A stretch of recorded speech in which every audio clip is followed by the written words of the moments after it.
जी की सेना चली। श्री राम ने कानों तक धनुष को खींचा और 31 बाण छोड़े। रावण भयंकर युद्ध से रावण मन ही मन भयभीत हुआ। कुंभकर्ण को जगाया गया।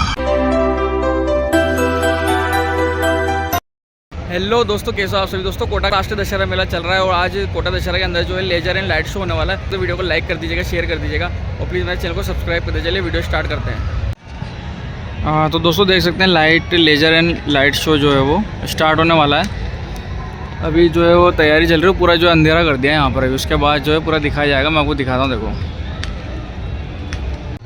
तो दोस्तों देख सकते हैं लेज़र शो के लिए जो है वो सारी लाइटें बंद कर दी गई है और पूरा जो सेटअप तैयार है। देखो यहाँ तक पीछे की तरफ सब लाइटें मेरा निवेदन है और आपको दिखाते हैं। अभी देखो अपना स्थान ग्रहण करें और शानदार इस कार्यक्रम का पूरा आनंद लें।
रावण का, जिसमें प्रभु श्री राम जी की जीवनी दिखाई जाएगी। देखो काफ़ी शानदार है।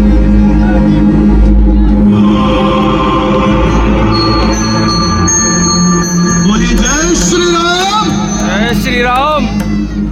अवधपुरी यानी अयोध्या में रघुकुल शिरोमणि दशरथ नाम के एक राजा राज करते थे। उनकी 3 रानियां थीं, कौशल्या, सुमित्रा और कैकई। परंतु दुर्भाग्यवश उन्हें एक भी रानी में से संतान का सुख प्राप्त नहीं हुआ। एक दिन दुखी होकर राजा अपने गुरु वशिष्ठ के पास गए। महामुनि वशिष्ठ जी ने श्रृंगी ऋषि को पुत्र कामेष्टि यज्ञ करवाने को कहा। यज्ञ के परिणाम स्वरूप राजा दशरथ को 4 पुत्र प्राप्त हुए, राम, लक्ष्मण, भरत और शत्रुघ्न। अत्यंत सौहार्दपूर्ण वातावरण में चारों भाई बड़े होते चले गए। सबने साथ साथ ही सभी आवश्यक विद्याओं में निपुणता प्राप्त की। महर्षि विश्वामित्र के आश्रम में जब कभी भी जाप यज्ञ होते तो दानव प्रवृत्ति के मारीच और सुबाहु उपद्रव मचाते, ऋषि मुनियों को आतंकित करते। ऐसे राक्षसों से मुक्ति दिलवाने के लिए विश्वामित्र जी ने भगवान विष्णु से आग्रह किया। भगवान विष्णु ने दशरथ पुत्र राम का नाम सुझाया। इसके उपरांत भगवान राम ने अपनी शस्त्र निपुणता और मारीच की मां ताड़का सहित कई अन्य राक्षसों का वध किया और मुनि ऋषि इस आतंक से मुक्त हो गए। इसी दौरान पत्थर में परिवर्तित अहिल्या को फिर से मानव रूप में जीवित करके अहिल्या का कल्याण किया। अच्छे अच्छे सूरमा और बलशाली राजा सीता स्वयंवर के दौरान जिस धनुष को उठा तक न सके उसे राम ने बड़ी सरलता से तोड़ डाला और सीता मैया ने वरमाला श्री राम के गले में डाल दी। ज्येष्ठ पुत्र श्री राम के राजाभिषेक की तैयारी हो ही रही थी कि कैकेयी की दासी मंत्रा ने कैकेयी के कान भरने शुरू कर दिए। कैकेयी को स्मरण कराया गया कि उसको राजा दशरथ ने 2 वरदान दिए हुए हैं, जिसके बल पर कैकेयी श्री राम के 14 वर्ष का वनवास और अपने पुत्र भरत के लिए राज सिंहासन मांग सकती है। कैकेयी ने वो ही किया जो मंत्रा ने सुझाया। लाचार पिता दशरथ के इस आदेश को जहां भगवान राम ने खुशी खुशी स्वीकार किया, वहीं अनुज लक्ष्मण और सीता माता ने श्री राम के साथ वनवास काटने का प्रण किया। मानवता की रक्षा हेतु मार्ग में कई राक्षसों का संहार करते हुए तीनों पहुंचे पंचवटी। राम और लक्ष्मण की सुंदरता पर मोहित शूर्पणखा ने दोनों के समक्ष विवाह का प्रस्ताव रखा। दोनों भाइयों द्वारा अस्वीकार करने पर शूर्पणखा ने अपने असली राक्षसी रूप को दर्शाया, जिसके फलस्वरूप लक्ष्मण ने उसकी नाक काट डाली। शूर्पणखा ने रोते चिल्लाते रावण के सामने अपना दुखड़ा सुनाया और अपमान का बदला लेने के लिए रावण को भड़काना शुरू कर दिया। क्रोधित रावण ने सीता हरण की योजना बना डाली। रावण ने मारीच को कपट मृग का रूप धारण करने का आदेश दिया। सुनहरा शरीर, मणि सरीखी आंखें, अत्यंत सुंदर मृग पहुंचा सीता मैया की कुटिया के पास।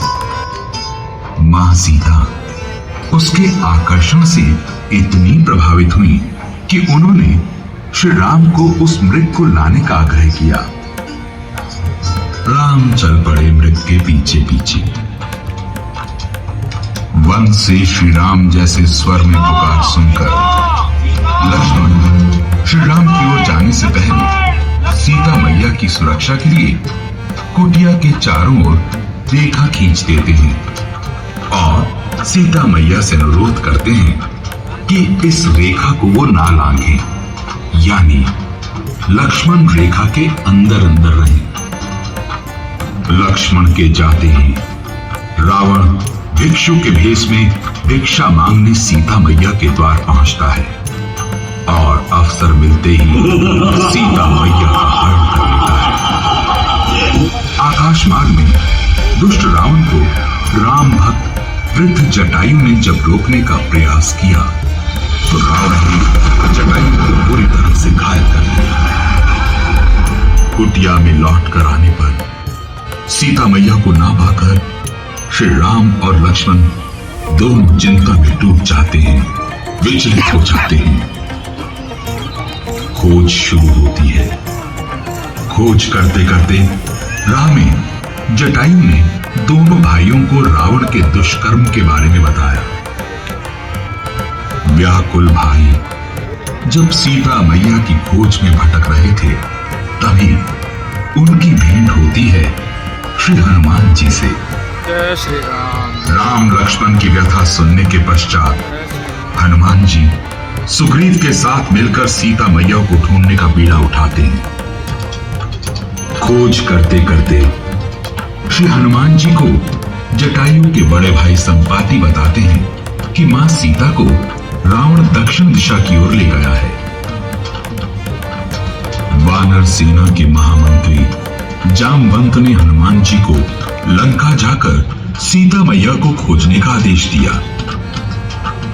समुद्र पार करते समय मध्य में श्री हनुमान जी को एक राक्षसी ने रोकना चाहा, तो हनुमान जी के पराक्रम और शक्ति के आगे वो राक्षसी ढेर हो गई और हनुमान जी लंका में प्रवेश कर गए।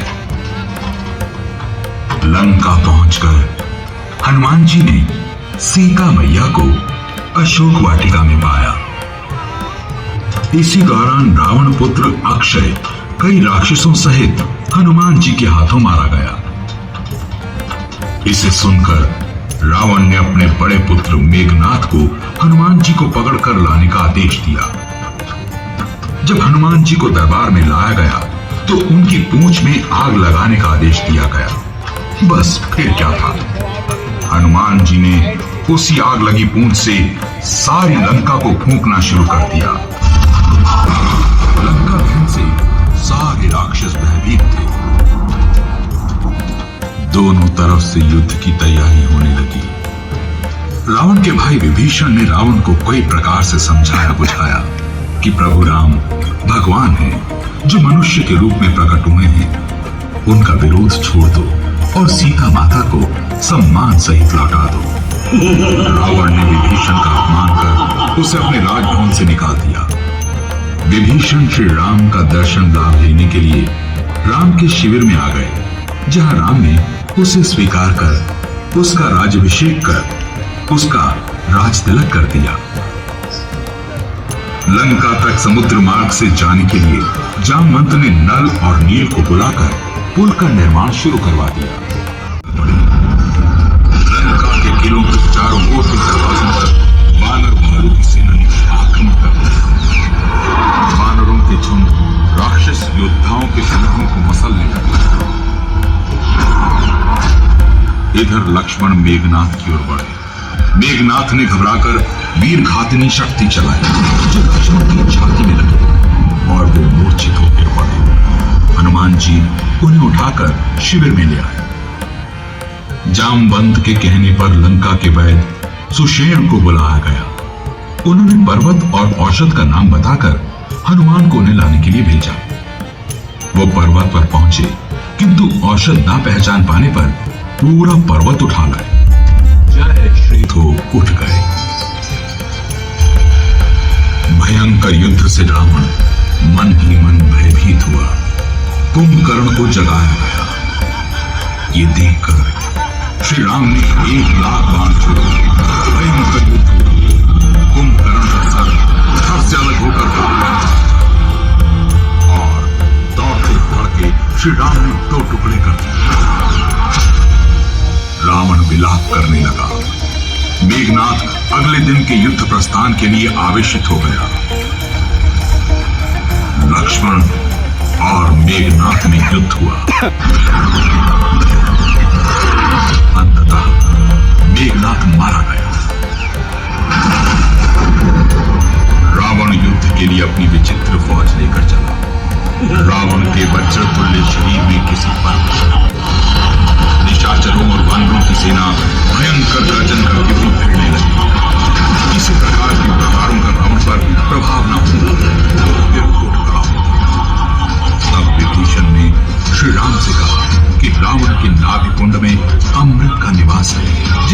जीवित है। श्री राम ने कानों तक धनुष को खींचा और 31 बाण चले। रावण के नाभि कुंड का अमृत सोख लिया, सिर और भुजा कटे और मृत्यु को प्राप्त हुआ।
Our hearts beat to the city streets. We began to feel the fire. We rise like tall buildings as the chemicals they take us higher. The night's young and it's just begun as she puts her hand in mine. We wanna chase the night.